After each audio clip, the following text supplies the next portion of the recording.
इस मूवी का नाम है रियल स्टील। इस मूवी की शुरुआत होती है और हमें दिखाया जाता है चार्ली को। सन 2020 में इंसानी बॉक्सर को हटाकर रोबोटिक बॉक्सर आ जाते हैं और ये गेम पूरी दुनिया में फेमस होता है और लोग इस पे पैसा भी लगाते हैं और ये पूरी दुनिया के लोगों को ये गेम पसंद होता है। तभी हमें चार्ली को दिखलाया जाता है जो कि तैयारी करता है और अपने रोबोट को तैयार करता है। चार्ली बहुत ही ज्यादा लापरवाह होता है और इस पर बहुत सारे लोगों का कर्जा भी होता है।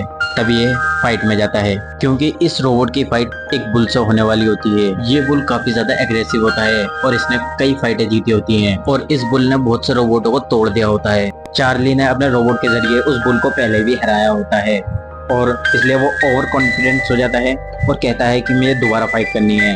चार्ली बताता है कि मुझे $20,000 चाहिए। तभी चार्ली का दोस्त कहता है अगर तुम फाइट हार गए तो तुम्हें $20,000 मुझको देने होंगे और ये फाइट शुरू हो जाती है। चार्ली अपने रोबोट को शुरुआत में काफी अच्छे से कंट्रोल करता है। तभी चार्ली का ध्यान हटने की वजह से वो रोबोट नीचे गिर जाता है और बुल उसको काफी ज्यादा डैमेज कर देता है। तभी चार्ली को टेंशन होती है कि अब वो ये गेम कैसे जीतेगा, इसलिए वो कहता है कि ये मैच दोबारा किया जाए। तभी चार्ली का दोस्त कहता है ये मैच शुरू हो चुका है और ये दोबारा नहीं हो सकता और ये मैच चार्ली बुरी तरीके से हार जाता है।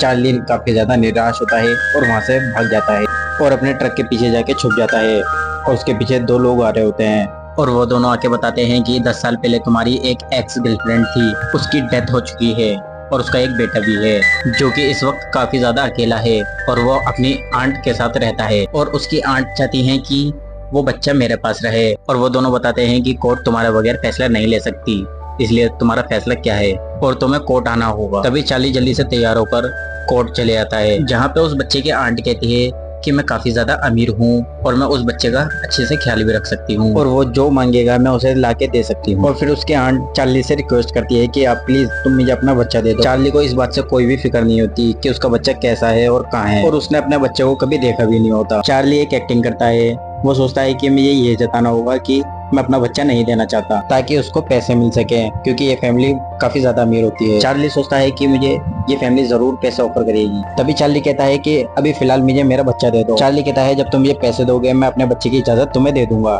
तभी वो आदमी आता है और कहता है कि मैं तुम्हें पैसे देने के लिए तैयार हूँ और वो आदमी चार्ली को $1,00,000 देता है और कहता है कि तुम मुझे अपना बच्चा दे दो। और चार्ली काफी ज्यादा खुश होता है और सोचता है कि मुझे बैठे बिठाए $1,00,000 मिल गए।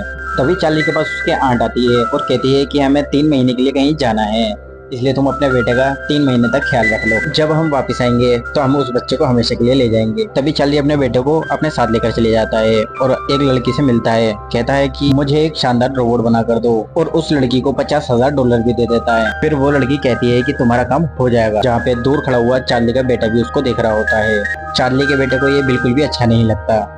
तभी चार्ली बताता है कि मैंने एक बहुत ही अलग रोबोट खरीदा है। अगले सीन में दिखलाया जाता है कि चार्ली का पार्सल आ गया होता है। उस पार्सल के अंदर एक रोबोट होता है, दोनों मिलकर उसका नाम रखते हैं नोइसी बॉय और वो रोबोट काफी ज्यादा बड़ा और जाइंट होता है। तभी चार्ली एक प्लान करता है कि मेरे पास एक जाइंट रोबोट आ गया है, इसलिए वो फाइट करने के लिए जाना चाहता है। तभी चार्ली का बेटा कहता है कि मैं भी तुम्हारे साथ जाऊंगा और फिर उन दोनों रोबोट की फाइट स्टार्ट हो जाती है। चार्ली चाहता तो वो फाइट जीत सकता था पर वो होता केयरलेस ही है और उन दोनों रोबोट की जबरदस्त फाइट होती है और चार्ली सही से कमांड नहीं दे पाता, इसलिए उसका रोबोट टूट जाता है। फिर वो रोबोट उसका हाथ तोड़ देता है और वो चार्ली के रोबोट को पूरी तरीके से बेकार कर देता है और चार्ली ये फाइट हार जाता है। तभी चार्ली काफी ज्यादा निराश और दुखी हो जाता है और वो सोचता है कि मुझे ये रोबोट को दोबारा ठीक करना है। तभी चार्ली अपने रोबोट को लेकर एक जंग यार्ड में जाता है जहाँ पे काफी ज्यादा रोबोट बेकार पड़े होते हैं। उन रोबोट के स्पेयर पार्ट को निकालकर अपना रोबोट दोबारा से तैयार करना चाहता है। वहाँ पे बहुत ही ज्यादा बारिश भी हो रही होती है और चार्ली स्पेयर पार्ट ढूंढना होता है। तभी वहाँ पे उसके बेटे का पैर फिसल जाता है। उसका बेटा फिसलते हुए एक रोबोट का हाथ पकड़ लेता है। तभी चार्ली का बेटा चार्ली से कहता है कि मुझे यही रोबोट चाहिए क्योंकि इसने मेरी जान बचाई। तभी चार्ली कहता है कि हमारे पास इतना समय नहीं है, हमें यहाँ से जाना होगा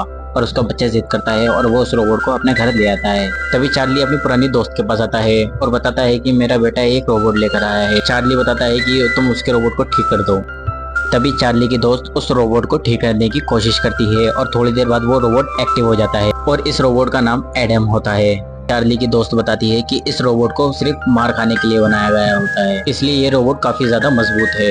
वो बताती है ये रोबोट फाइटिंग मूव भी सीख सकता है। तभी चार्ली कहता है कि हमें दुनिया के सबसे बड़े कंपटीशन में एडम को लेकर जाएंगे। उस फाइट में वो रोबोट होते हैं जो कभी हारे नहीं होते हैं। चार्ली की दोस्त बताती है कि मैंने इसमें एक ऐसी मशीन फिट कर दी है कि ये रोबोट सब कुछ सीख सकता है।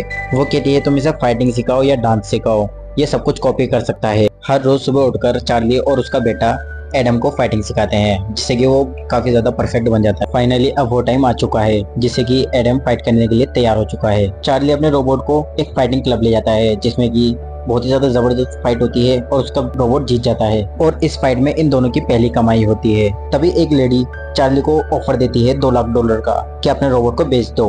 तभी चार्ली तैयार हो जाता है अपने रोबोट को बेचने के लिए, पर उसका बेटा मना कर देता है। चार्ली का बेटा बताता है कि हम और भी ज्यादा फाइट करेंगे और एडम को और भी ज्यादा ट्रेन करेंगे। और अब तक जितने भी कंपटीशन हुए होते हैं उसमें एडम जीता भी है और उसकी काफी अच्छी प्रैक्टिस भी हुई होती है। चार्ली अपने बेटे की बात मान जाता है और एक कंपटीशन में जाता है और हमें चार्ली के बेटे को दिखाया जाता है वो एडम को अच्छे से डांस भी सिखाता है और डांस करते हुए वो एंट्री भी करते हैं। तभी हमें वो रोबोट दिखाया जाता है जिसके 2 सर होते हैं और वो जापानी रोबोट होता है और उन दोनों में जबरदस्त फाइट होती है और वो एडम को काफी बुरी तरीके से पीटता है। तभी चार्ली अपने रोबोट को कहता है कि तुम इस रोबोट पर जबरदस्त मुक्के बजाओ। एडम ऐसे ही करता है और उसको जबरदस्त तरीके से मारता है और ये फाइट जीत जाता है। तभी चार्ली की खुशी का ठिकाना नहीं होता और वो काफी ज्यादा खुश होता है। जब वो वहाँ से जा रहा होता है तभी वहाँ पे चार्ली का एक पुराना दोस्त आ जाता है जो कहता है कि तुमने मेरे $20,000 नहीं दिए और तुम वहाँ से भाग गए। तभी चार्ली को उसके सारे दोस्त मिलकर उसे मारते हैं। चार्ली काफी ज्यादा थक जाता है और वो सारे पैसे भी ले जाते हैं जो उसने फाइट करके जीते होते हैं। चार्ली काफी ज्यादा दुखी हो जाता है और अपने बेटे से कहता है कि मैं तुम्हें नहीं पाल सकता क्योंकि मेरे पास अब कोई पैसा नहीं है। तभी 3 महीने पूरे हो चुके होते हैं और उसके अंकल और आंट आ जाते हैं और उससे अपने साथ चलने के लिए कहते हैं। तभी चार्ली का बेटा रोते हुए कहता है कि मुझे तुम्हारे साथ रहना है। चार्ली ना चाहते हुए भी अपने बेटे को उन्हें जबरदस्ती देना पड़ता है क्योंकि उसने पैसे लिए होते हैं। तभी चार्ली अपने दोस्त के पास जाता है और उसे सारी बात बताता है। उसके अंकल और उसके आंट दोनों उसे ले गए। तभी चार्ली की दोस्त बताती है कि चार्ली तुम होश में तो हो, तुमने अपने बेटे को बेच दिया। चार्ली बताता है कि मैं उसका ध्यान नहीं रख पा रहा था और वैसे भी मेरे पास पैसों की कमी है। तभी चार्ली की दोस्त उसे कहती है कि तुम अपने बेटे के पास वापस जाओ और उससे माफी मांगो और उसे अपने घर ले आओ। फिर चार्ली को समझ आता है और फिर वो ऐसा ही करता है। चार्ली अपने बेटे के पास जाता है और उससे माफी मांगता है और कहता है कि हमें एक फाइट में जाना है जिसमें मुझे तुम्हारी जरूरत है। इस बात से चार्ली का बेटा काफी ज्यादा खुश हो जाता है और चार्ली के आंट भी चार्ली को देख के काफी ज्यादा खुश होती हैं और वो देखती हैं कि चार्ली काफी ज्यादा सुधर गया है और वो उसके बेटे को ले जाने की इजाजत दे देती हैं। फाइनली वो दिन आ जाता है जिसमें सियोस और एडम की फाइट होती है। ये फाइट पूरी दुनिया की सबसे बड़ी फाइट होती है और इस फाइट का इंतजार पूरी ऑडियंस बेसब्री से कर रही थी और काफी ज्यादा शोर मचता है। तभी हम देखते हैं कि एडम के मुकाबले में दुनिया का सबसे बड़ा और ताकतवर रोबोट आया होता है। तभी हमें चार्ली का पुराना दोस्त दिखाया जाता है जिसने चार्ली को बुरी तरीके से मारा था और वो बेट लगाता है कि चार्ली इस मैच में हार जाएगा और ये अपनी पूरी जिंदगी भर की कमाई इस मैच में लगा देता है। और ये सीन यहीं पर ही कट होता है। अगले सीन में हमें इस जाइंट रोबोट की एंट्री दिखाई जाती है जो कि काफी ज्यादा जबरदस्त होती है और वो रोबोट एडम से काफी ज्यादा हाइट में बड़ा होता है और ताकतवर होता है। अभी चार्ली बताता है अपने बेटे को कि हमें ये फाइट किसी भी हाल में जीतनी होगी। तभी रेफरी बताता है कि इस बॉक्सिंग रिंग में सिर्फ 5 राउंड होंगे और फिर ये मैच स्टार्ट हो जाता है। इस मैच का पहला राउंड स्टार्ट होता है और हमें दिखलाया जाता है सियूस पहले ही राउंड में एडम को बुरी तरीके से मारता है और नॉन स्टॉप मुक्के ही बजाता चले जाता है और वो एडम को एक भी मौका नहीं देता और पहले ही राउंड में एडम काफी ज्यादा वीक हो जाता है। सियूस एडम को काफी ज्यादा पंचेस मारता है जिसकी वजह से एडम उठ नहीं पाता। तभी एडम कोई भी मूवमेंट नहीं कर रहा होता और वो ना ही हिल पा रहा होता है। तभी यहाँ पे पहले राउंड खत्म होने की काउंटिंग स्टार्ट हो जाती है। तभी चार्ली का बेटा एडम को काफी ज्यादा आवाज मारता है और काउंटिंग चल रही होती है। तभी अचानक एडम उठकर सीधा सियूस के मुंह पे पंच मारता है। सियूस के मुंह पे पहली बार किसी ने इतना जोरदार पंच मारा होता है और यहाँ पे बैठी हुई सारी ऑडियंस हैरान हो जाती है और यहाँ आज तक जितने भी रोबोट आए हैं वो पहले ही राउंड में हार जाते हैं। तभी एडम जियूस को काफी ज्यादा पंचेस मारता है। तभी जियूस को एडम को मारने का मौका मिलता है और एडम पर बड़ी जबरदस्त मुक्केबाजी करता है। तभी इन दोनों की फाइट चल ही रही होती है। ये टाइम खत्म हो जाता है। तभी वहाँ पे चार्ली आता है और एडम को कूल डाउन करने की कोशिश करता है और तभी वहाँ पे राउंड 2 स्टार्ट हो जाता है। तभी इन दोनों की फाइट शुरू होती है और एडम जियूस के काफी ज्यादा पंचेस मारता है लेकिन जियूस के ऊपर एडम के पंचेस का कोई असर नहीं होता क्योंकि वो सबसे ज्यादा ताकतवर है। काफी पंचेस खाने के बाद एडम गिर जाता है। काउंटिंग खत्म होने से पहले एडम दोबारा से उड़ जाता है। तभी राउंड 3 की शुरुआत होती है। फिर इन दोनों की फाइट दोबारा से स्टार्ट होती है और एडम काफी ज्यादा मार खाने के बाद भी दोबारा से खड़ा होता है और फिर सियूस से फाइट करता है। चार्ली का बेटा एडम को काफी ज्यादा मोटिवेट करता है। सियूस एडम को बॉक्सिंग रिंग के कोने में ले जाता है और उस पर काफी ज्यादा पंचेस बजाता है। तभी एडम की बॉडी में से काफी ज्यादा धुआं निकलने लगता है। इससे पहले कि एडम का सिस्टम खराब होता तभी बेल बज जाती है और ये मैच रुक जाता है। तभी वहाँ पे चार्ली आता है और एडम के अंदर कुछ चेंजेस करता है। चार्ली कहता है अब एडम दोबारा नहीं लड़ सकता। चार्ली का बेटा कहता है कि मेरे पास एक आइडिया है। एडम के अंदर एक फ्यूचर है जिससे कि वो हमको कॉपी कर सकता है।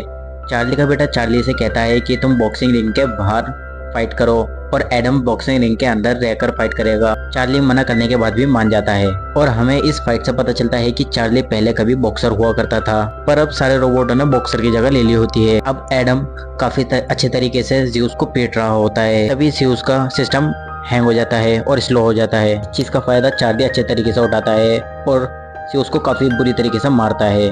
जिसने ज़्यूस को बनाया होता है वो ज़्यूस को पिटते हुए देख रहा होता है और उसे काफी ज्यादा गुस्सा आता है। जो टीम ज़्यूस को कंट्रोल कर रही थी वो उन लोगों को हटा देता है और खुद कंट्रोल करने लग जाता है। चार्ली इस बार काफी अच्छे तरीके से फाइट कर रहा था। एडम ज़्यूस को काफी बुरी तरीके से पंचेस मारता है जिससे कि उसका सिस्टम हैंग हो जाता है। तभी ज़्यूस के सिस्टम में एरर आ जाता है और इस चीज का फायदा चार्ली उठाता है और उसके चिन पे हमला कर देता है जिससे कि वो ये फाइट जीत जाता है और ये फाइनल राउंड होता है। ज़्यूस का ओनर काफी ज्यादा गुस्सा होता है और अपना कंट्रोलर भी तोड़ देता है और वो ये कहता है कि मैं ये फाइट नहीं हार सकता। तभी हमें अगले सीन में दिखाया जाता है कि इस फाइट का विनर कौन होता है। इस फाइट में ज़्यूस की जीत होती है। तभी वहाँ पे सारी ऑडियंस काफी ज्यादा शोर मचाती है और कहती है कि एडम जीता है। तभी वहाँ के सारे जजेस को एडम को जिताना पड़ता है और सभी लोग काफी ज्यादा खुश होते हैं। तभी एडम अपने बेटे से कहता है कि मैं तुम्हारी आंट से तुम्हें वापस ले लूंगा। ये मूवी यहीं पर ही खत्म होती है। Thanks for watching.